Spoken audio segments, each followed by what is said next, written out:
you. I'm very excited to introduce our seminar speaker for today, Marina Sanz-Martín, who's here visiting us from Spain. Martina did her PhD at the University of Barcelona and has been a postdoc at the Spanish Institute of Oceanography. She's worked on a number of projects understanding the impacts of climate change on fish and fisheries in particular. She's currently the PI of a project assessing climate impacts on Spanish fisheries. She's on a fellowship funded by the Balearic Islands government. And I met Marina at a conference on the effects of climate change on the world's oceans in Norway in the fall. And we soon realized that we have a lot of overlap in our interests, particularly in some work that Laura is doing, understanding climate velocity and the vertical dimension and impacts on species shifts. And so Marina has actually been able to join us here in New York. She arrived about a month ago now as part of her fellowship, and she's going to be here for about another 8 months or so. And is really interested in, meeting others at SoMAS. And I think Marina has a really extensive background in understanding climate impacts, and there are likely potential collaborations with many of you. So please come chat with Marina after the seminar as well, over when we go have pizza. And I think I will just leave it at that and pass it over to Marina. Thank you very much, Lesley. Yes, turn this on. Thank you so much for welcoming here. The pointer is here. So yeah, today I'm going to talk about different things around species redistributions and climate change, and focusing particularly in one of the studies, but it's going to be quite heterogeneous to show you a brief summary of my trajectory research line.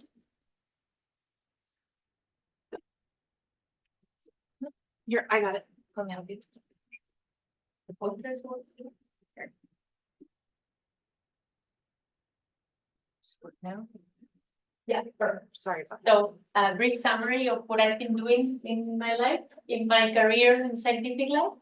I studied in Valencia, marine science, then I did a master's in global change, and then a PhD in marine science at the University of Barcelona, and the Mediterranean Advanced Studies in the Balearic Islands. And then I moved to the earthquake alarms. Earthquake. There was an earthquake. Yeah, it was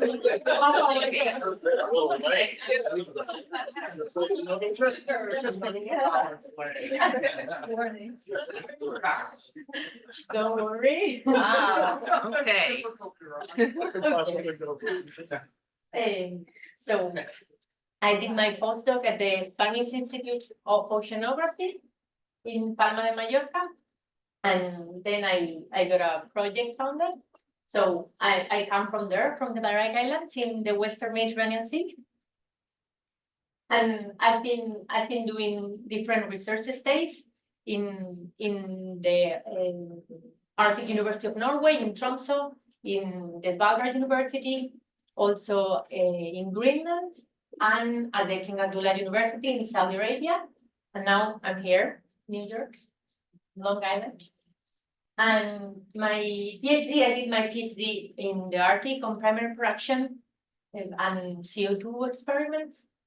And also I've been working on microplastics, and with a particular emphasis on microfibers ingested by many different organisms, and also presence and abundance and distribution characterization in the Mediterranean Sea. And now I'm working with the species, demersal species redistributions. So I started evaluating the carbon limitation of the sprung phytoplankton bloom in the Arctic in different areas, in one fjord of southern Greenland, and then in the higher Arctic region in north of Svalbard. And I've been also working on experiments of increased photoperiod to evaluate how macrophytes are moving forwards towards the north from subarctic areas to the Arctic regions. And then finally, I think I have found my research line. Now I'm working on the species redistribution, particularly with a particular focus on the Western Mediterranean Sea, and how fisheries are affected by climate change.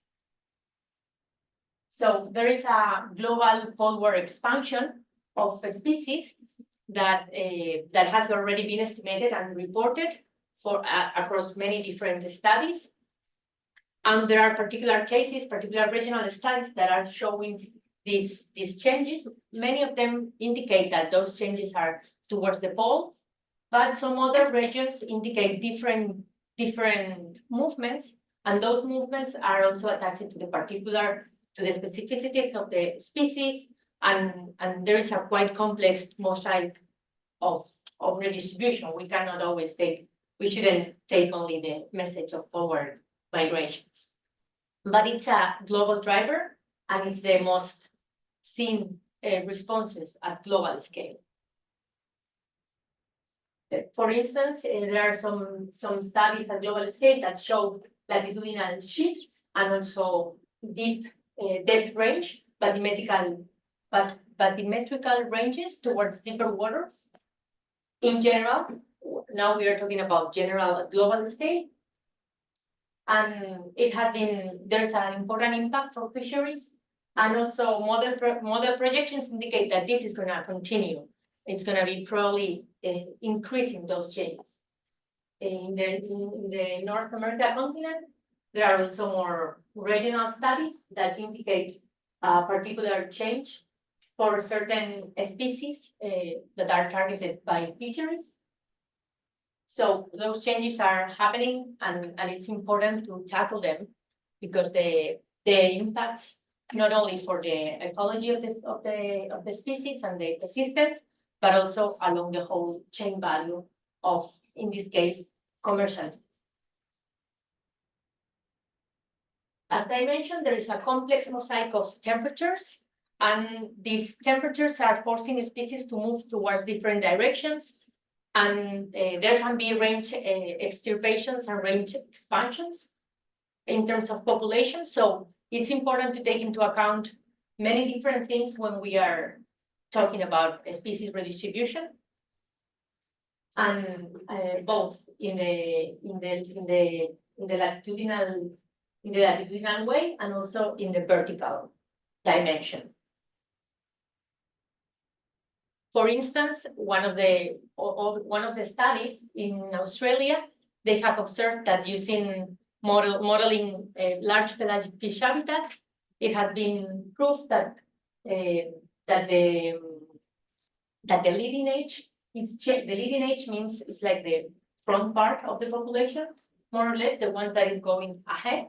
It's moving towards the southern continent, and this is due to the spatial gradient that I will talk about the spatial gradient a bit later, but just I thought that was something relevant to take into account also for another small study that we are working on. And there are many different traits, life history traits, that are vinculated and related to the many different species that we have in the marine ecosystems. So it's important to take into account those differences between life history traits. And also some other studies have been taking into account ocean currents as a relevant driver or not, of species redistributions, combined and interacting with climate change. How can we estimate how species are moving, or how can we estimate the magnitude and the direction of climate change and towards where we can expect that the species are moving? Climate velocity is a driver or a variable that tells us the pace at which we can expect that the species are moving, depending on and it relies on different variables. In this case, they are using different temperatures of the ocean along the vertical ocean, from the surface, the mesopelagic, the bathypelagic, and the abyssopelagic, and we can see quite relevant differences in these different sections of the ocean. And we can see that for contemporary climate, they were also doing projections towards the future, and they were concluding also important differences between the surface temperature towards the sea bottom temperatures and towards deeper waters. So they were concluding that the surface was warming slower than the deep ocean, So those conclusions might be relevant at local scale. There are quite a few papers right now, quite a few articles tackling different, at different scales climate velocity, both at large scale and how climate velocity drives species redistribution, more or less. And there are different studies tackling large species distributions, regional predictions, and also local and situ changes using real data, because some other studies are using more bioclimatic models of species redistribution. So I think it's important to point that climate velocity will not be really useful if it is not in combination with the species data and species redistribution.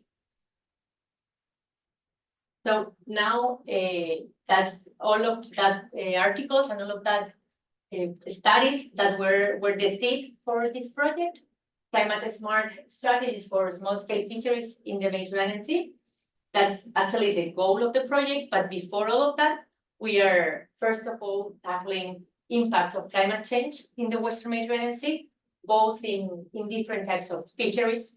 And now there has been incorporating different regions, not only the Western Mediterranean Sea, but this is the general framework in which I'm going to present results today. So here we have the Mediterranean Sea, and here we see the Western Mediterranean Sea. That is where we are focusing right now. We need to take into account that the Mediterranean Sea has a different, like a widely different dynamic scientific data strategy compared with United States. And when we see, there are many studies from the coast, different coasts of United States. In Spain, Italy, France, things are quite different. We have quite a lot of data from the north of the Mediterranean Sea, but they are not always available. Upon request, it's quite difficult to gather all those data. Now, in the last 2 years, this has becoming more common, and it's great to have open science, but this has taken a time. So we are working on that, and also taking into account that depending fisheries non-dependent data, they take a lot of time, a lot of work to gather those data, and I especially want to appreciate and thanks the people that are going to the field and doing the monitoring, because I'm not doing that. So it's important to acknowledge that. So in this CLISARTES project, we are working on climate velocity as the main driver, but many other climatic metrics that we are calculating, species and commercial species, how they are changing, and how this interacts with conservation NPAs management. How is the link? How is the connection between the protection of the environment and the fisheries, particularly bottom trawl and small scale fisheries regulations in certain coastal areas? And then as a last step, we are also collaborating with another project led by my colleague Marta Albo, and she's leading the Badapus project, and I will talk about that a little bit later, but it's a way we are trying to incorporate the social economical aspect of the impact of climate change in the fisheries world. So now I'm going to focus on the interaction between climate and species distribution using both fisheries independent data and fisheries dependent data. So the first study, this is a bottom trawl research vessel from my institution, looking at the Spanish coastline. And here we have a Silurhinus canicula that is very frequent to find it in the bottom trawl monitoring in the Mediterranean Sea, and also in the Atlantic coastline of Spain. So that's a paper that has been published very recently, and I'm very happy for that, finally. And here I'm tackling how the Mediterranean demersal species are changing with climate velocity, which is the role of that, how is the thermal and depth preferences working in those changes, and if is there a meridionalization of the Mediterranean Sea? I can tackle a weird word. We understand that meridionalization is it's how native species are moving towards colder areas. In this case, we would expect that Mediterranean species are moving towards the north, but the Mediterranean seas are very small, not very small, but quite, it's a semi-enclosed basin. The only exit is located in the Gibraltar Strait. So species cannot really move farther north, farther south.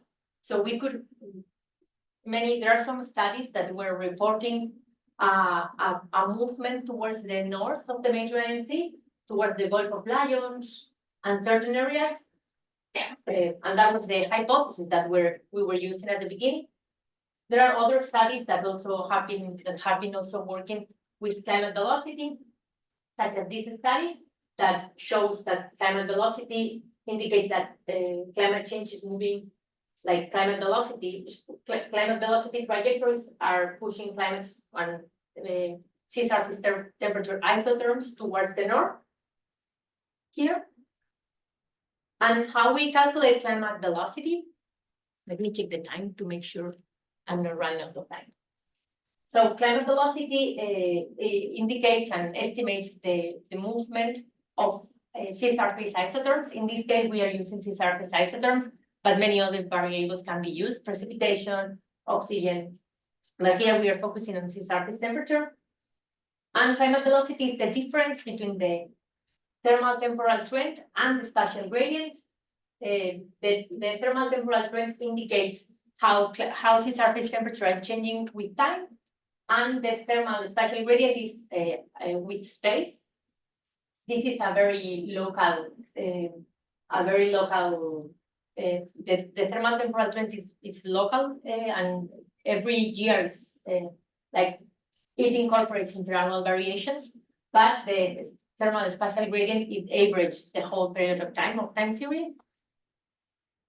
This is how spatial gradient is calculated, but I'm just gonna sweep it just for you to know that there are some maths behind that.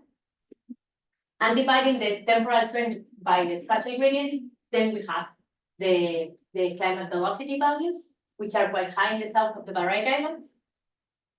And then we have observed southwestern species distributions in the Western Mediterranean Sea in this region, and also some changes towards shallower waters that were very likely related with the bathymetry. When the species are moving towards the southwest, then they are losing depth, so they are moving towards shallower waters. And then we were classifying the species according to the range and mean temperature and range and mean depth.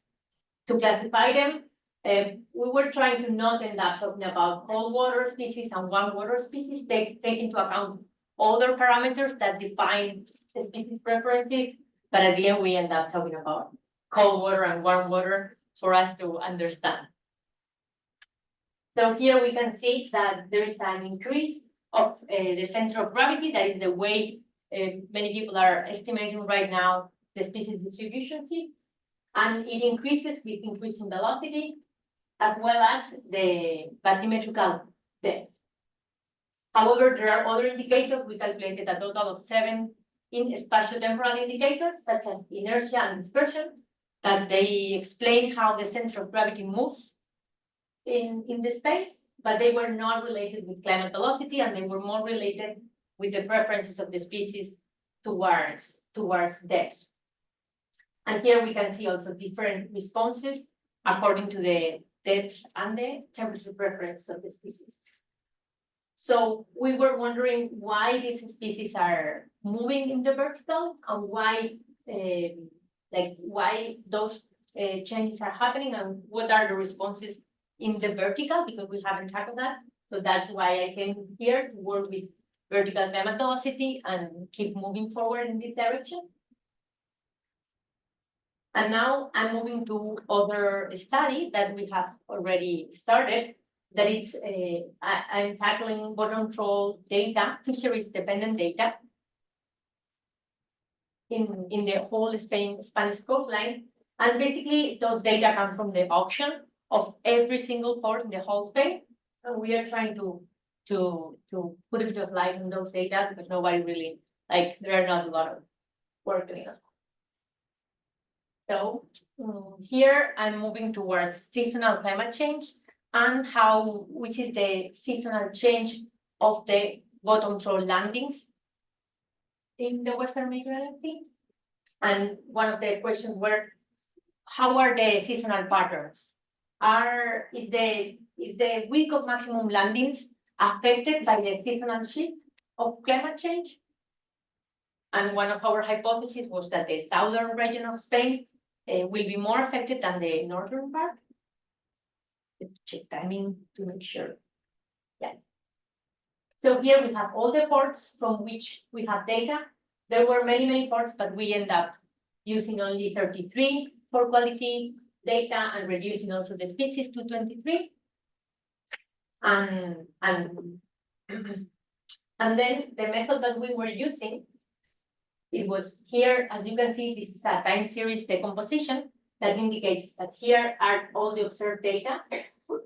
And using some functions, we can estimate the trend, the increasing and decreasing trends along time series, how is the cyclic seasonality of each species in each region, and also and then the difference between the seasonal trend and the long-term trend are the residuals that we have here. So selecting the maximum weeks of the long-term temporal trends and making the difference, calculating the difference between the seasonal week of maximum landings, we end up having a value that we call difference in weeks. That is how many weeks has the fisheries landings changed. And we have plotted that against the time. And we have seen that for many species, such as the blue whiting in the region of the Alboran Sea, they have a long time delay the week of maximum landings with time. So we have replicated that methodology for each species in every region and in every port. And then coupled that with other more climate metrics data that were to calculate the seasonal shift using Cisartes temperature. And this all this data has been gathered and combined in five different regions because they might have a lot of noise. So we consider that it was important to report data aggregated by regions instead of by port. And then we have been analyzing climate velocity, the temporal trend of sea surface temperature, the spatial gradient, and also the spring seasonal shift and the autumn seasonal shift.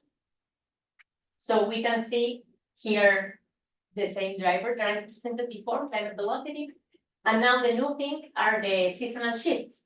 So we can see here how spring is showing an advance, like a different in patterns, an advance in the north, but a not big change in the south. While in autumn, in October, there is a delay in the beginning of autumn, of focusing in on the October month, the beginning of each season. And then we have calculated the difference in weeks, and we can see that there is a some pattern with delays and some other species that are showing an advanced difference. This is still a bit preliminary, but we have started to see a difference, to see a relationship between the difference in weeks along time, and also differences by region, as we can see here. And also a difference, that the difference in weeks was particularly significant for almost all of the species that were presenting a delay in the landings. And one of them, such as the squid, it was advancing. No, the other way around. The squid is delayed and the other species were advanced. Excuse me. And then we have observed that there is an important relationship, that there might be a relationship in climate velocity. This needs still more research, and we are working on that. We can conclude that there is that the week of landings is advancing a long time, that there are some relationship with climate change that needs further research, with a particular focus on seasonal shifts. So this is work that on which I'm working right now, and I hope to finish this work soon. And then we move to the small scale fisheries in Spain. Yeah, I have time. These are the typical small scale vessels there. And now we are incorporating the conservation and the MPA's management, how these fisheries restricted areas or non-fisheries restricted areas are playing a role. Here you can see a map with all the MPAs that are in the Western Mediterranean Sea.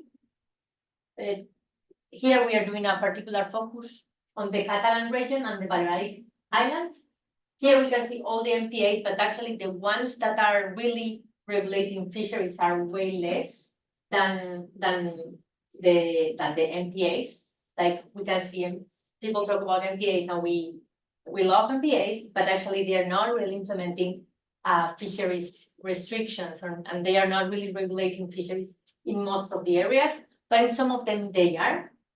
So the goal of this study is to evaluate in which areas fisheries are regulated, where particularly bottom trawl is absolutely forbidden, but small-scale fisheries are regulated. Fishers can go there if they request an authorization, a daily authorization. So here we are calculating the influence around each port, the climatic influence around each port, which are the climate metrics in every port, and then we are estimating many different indexes to analyze fisheries behavior, such as the diversity, because it has been already proved that especially small scale fisheries are adapting bottom up, and they are really showing adaptation, and they are changing their techniques. They are doing many different things, but we don't really know what are they doing. Like we haven't really go in deep towards this direction.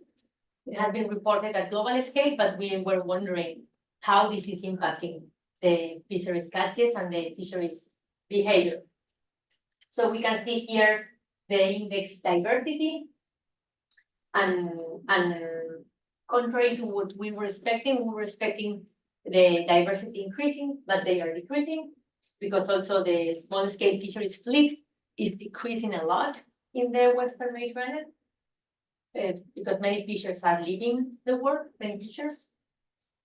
So we are still working on that. This is the work that Rachel Cohen is doing, which is our master student. And then we move to another different analysis, another different study, using scuba diving census data, visual census data. And this is a more local study, only in the Balearic Islands. We have a long-term data set from 2000 to 2022, where our scientific divers are going to visualize and identify species, the length, and then interpolate the weight. And they have a very intense training in order to be very good at that, because it's very hard to do it. Imagine you're underwater and you have to spot all the fish that they are there, and you have to say the species, the length. I think it's an incredible work that they have been doing for a very long time. And then we are using this data set to evaluate how coastal species are changing their distributions in the Balearic Islands, in a very coastal region. And this study has been done in this, I don't know if you can see here, but we have here some of the MPAs, which are located in the Balearic Islands. And in all these marine reserves, they have been doing this visual census. And we are calculating many different climatic variables within MPAs and within a buffer around each MPA with the double area to estimate climate change in these regions. And we have seen that there is an important relationship between the change of MTC, the mean temperature of the community, that is calculated taking into account the abundance of the species and also the temperature of the species preference. And there is a relationship between the rate of change in the sea surface temperature. So that's a good sign. Lola Riesgo and Josbel Perez, they are still working on that, and we hope at some point this work came out. And then one of the other works on which I'm working currently are the tropical fisheries tuna. And Ian Omedes is working in this work. And we were wondering, how is climate change impacting on how is climate velocity driving changes in the tropical tuna fisheries? So I have analyzed the Central Atlantic climate velocity and also in the Western Indian Ocean. And we can see some hotspots and different velocity trajectories towards the poles that they are coinciding and in agreement with previous studies. And then we were relating, here we can also see that climate velocity trajectories can be classified according to the different trajectories that comes or leaves the cell. So it indicates that there are some areas that are source or sinks of climate velocity trajectories. I don't go further in detail because I don't want to run out of time, but that's also an application for climate velocity classification that has not been really explored. There is barely only one study or two that works on that, and it can be worth it to take a look at that. And then we have, I've been calculating how which are the gradient, the center of gravity based in latitude and longitude changing in these two regions, in the Central Atlantic region, and then we still have to do with the West Indian Ocean. And we can see that there are some changes in terms of the center of gravity based in latitude for big-eye tuna and also for the skipjack that are significant and indicate a poleward of those species and also a westward movement. We still need to relate all this data with climate velocity, so this is still an work in progress. So we will see how those shifts of tropical tuna, they are related with climate change. Actually, they are not. I'm wrong. These are not shifts of the species. They are actually shifts of the fishery that catches those species. So excuse me for that. So this is the change of the fishery. Actually, it's not a shift in the species. It's actually the fishery that is changing, which it can have many other implications and many other reasons why fishers are moving and they are displacing their catches, particularly because those species are caught with FADs, with fish aggregation devices. So this has changed a long time. FADs has changing a lot in the last 20 years, and they have improved the technology so much. So we need also to incorporate that part, not to take into account how technology has played a role in those changes. And then we move towards the social ecological part.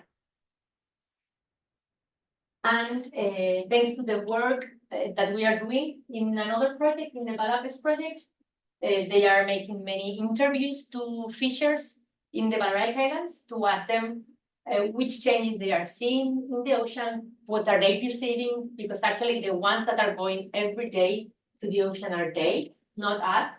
So it's very, very important to take into account what they are seeing, how they are, what are their point of view. We need to take them into account, and especially we need to provide the scientific advice and also help them to co-create and not to help them, but also provide somehow a scientific support to be able to change the fisheries management towards an adaptative strategy, an adaptative management strategy of fisheries, and also marine conservation habitats. So that would be the last goal of the project, to end up finally providing policymakers and providing support towards climate change adaptation and towards climate smart adaptation strategies. So I'm not doing this work alone by myself. I have some people in Spain that I would like especially thank, because I'm very happy working with them. So I wanted to mention that. And lastly, I don't know if I have a bit of time, which I think I have. I would like to add that now I'm starting to gather ideas. I'm very open to discussions, scientific discussions with many people. I'm trying to come up within this year or the next year. I still have 1 year more to figure it out, my next project. We always need to start thinking in the future. So I'm trying to combine different ideas, probably climate change, but not only climatic metrics, also ocean acidification, probably how they are affecting fisheries, maybe. And I would like to incorporate also the gender perspective of all of that, and also how can we develop a better world? How can we incorporate how are those climate smart strategies that need to come, that we really need an adaptative system? How gender is incorporated in all those climate strategies that are already starting to be built up, and how can we incorporate feminist theory into our work, not only into fisheries and into management of fisheries and conservation strategies, but also into our daily work as scientists, which is also that I think it will also improve the situation for many, many people. And yeah, recently I've been trying to do like a brainstorming ideas, and I've been reading also people incorporating an anti-colonial point of view in their research, which I thought it was very interesting. For me, it's very new to see indigenous research or things like that. So if anyone is interested in those topics, and I am very welcome to talk with you, to have discussions. And yeah, I'm in a brainstorming situation right now to see which is going to be my next several year projects. So you're very welcome to. I will appreciate, like, if someone has some inputs, I'm very welcome to hear them. And yeah, thank you so much.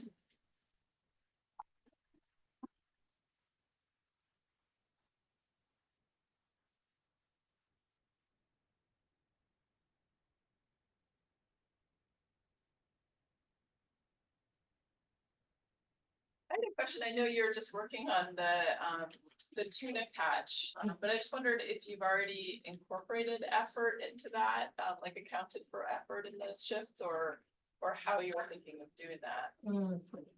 We are not incorporate. We haven't still incorporate fishing effort. We are right now working with catch, kilograms of catch declared, and yeah, but it will be very relevant to incorporate the fishing effort.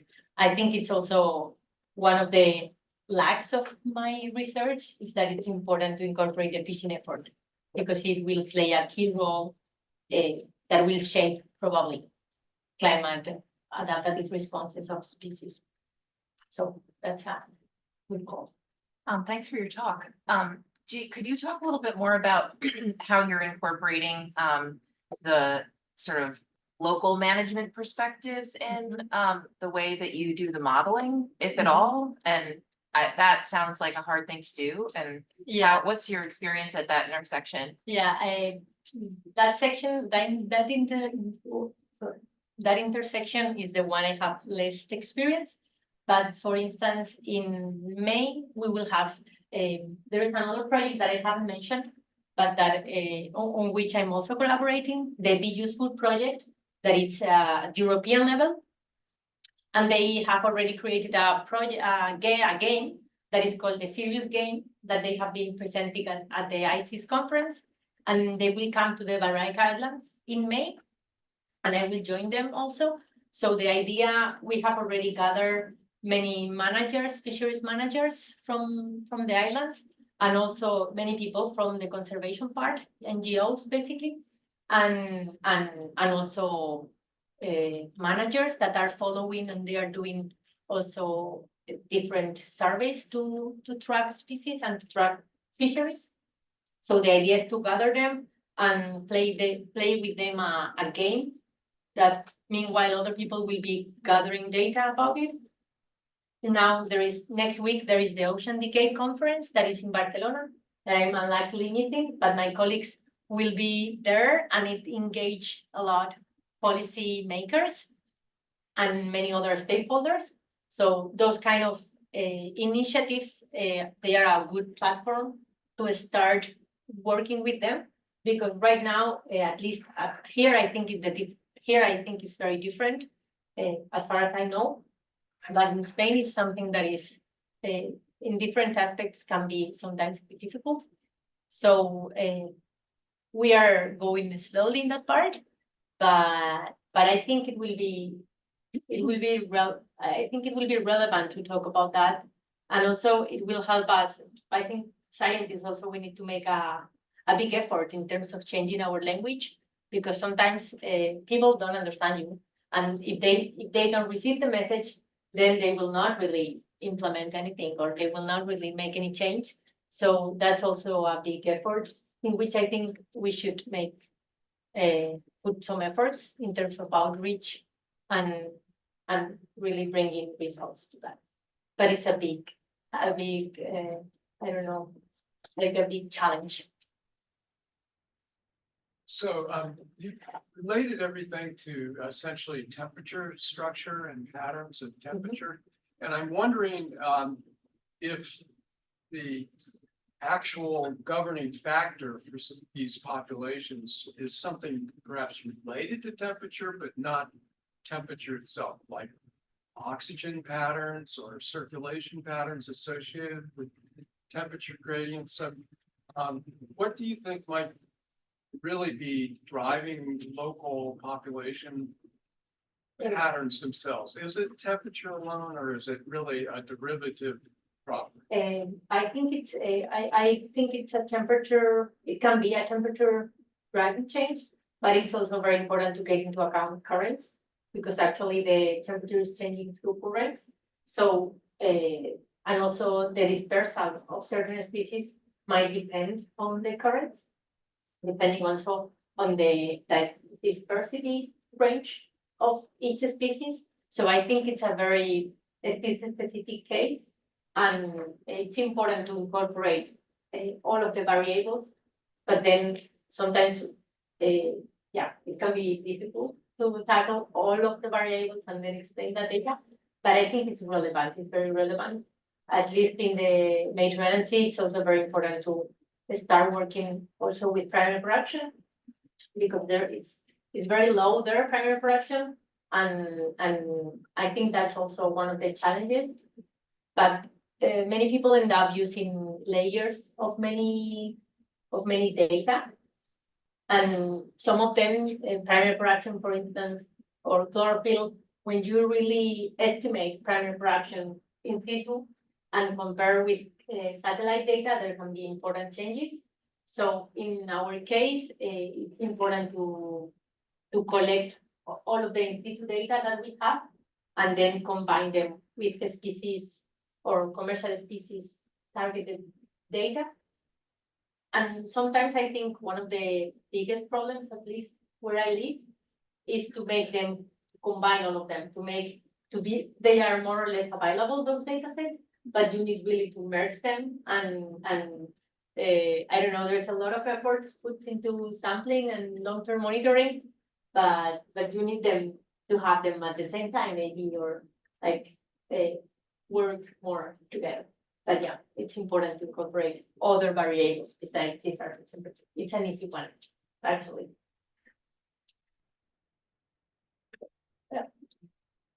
How much information is there on the fisheries in the south shore of the Mediterranean? You were talking about basically the northwest Mediterranean around the Valley of Mountains, but along the, say, Algeria or Tunisia, or any of that, the South Shore, is there much information on changing patterns in fisheries there?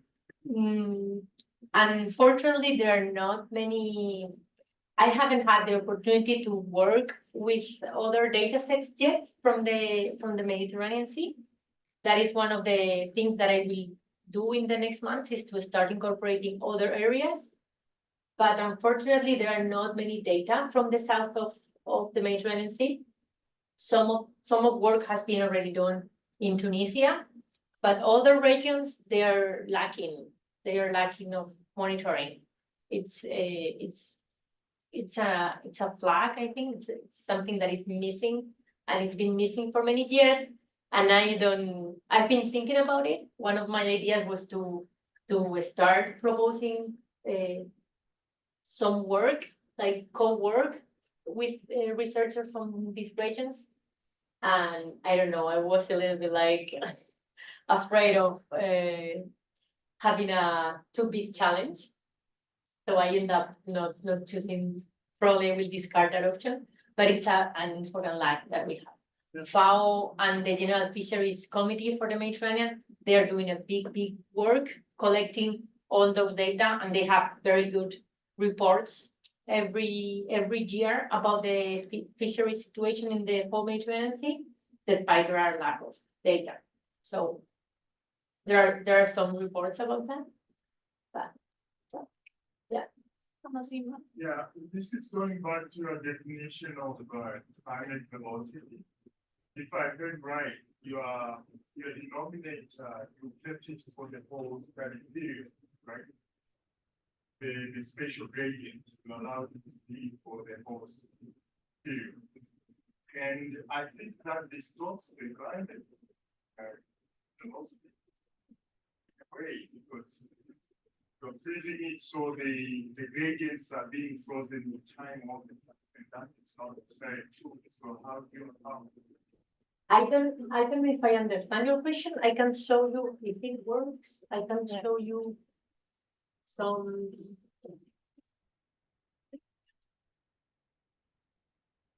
Okay, I can go back to some of the calculations of the climate velocity, but I just went very quickly because I was afraid of running out of time.